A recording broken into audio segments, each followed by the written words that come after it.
સુરત જિલ્લાના પલસાણાના જોલવા ખાતે 21મી જૂનના રોજ થયેલા અકસ્માતનો ચોંકાવનારો વિડીયો વાયરલ થયો છે, જેમાં કાર ચાલક અકસ્માત બાદ બાઇકને પલસાણાના જોલવાથી કામરેજના ઉભેલ સુધી 7 કિલોમીટર અંતર સુધી બાઇક ઢસી ગયો હોવાનું જોવા મળી રહ્યું છે।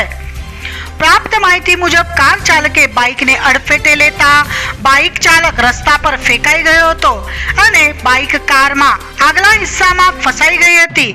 ત્યારે કાર ચાલકે કાર ઊભી રાખવાના બદલે કાર હંકારી ગયો હતો। આ દરમિયાન કોઈ બાઇક ચાલકે મોબાઈલમાં વિડીયો બનાવી લીધો હતો અને હવે તે વિડીયો સોશિયલ મીડિયામાં વાયરલ થઈ રહ્યો છે। કહેવાય છે કે આ ઘટનામાં કોઈ પોલીસ ફરિયાદ નોંધાઈ નથી, પણ કારમાં ભાજપનો ખેસ જોવા મળતા કાર ચાલક ભાજપ સાથે સંકળાયેલ હોવાની ચર્ચા છે। અપડેટ ન્યૂઝ માટે જોતા રહો અભય ટાઈમ્સ, સબસ્ક્રાઇબ કરો અને બેલ આઇકોન જરૂરથી વગાડો। અભય થઈને નિષ્પક્ષતાથી નિરપેક્ષ રીતે વાસ્તવિકતાનો અરીસો રૂપી સચોટ માહિતી લાવતો સત્યની સાથે અભય ટાઈમ્સ।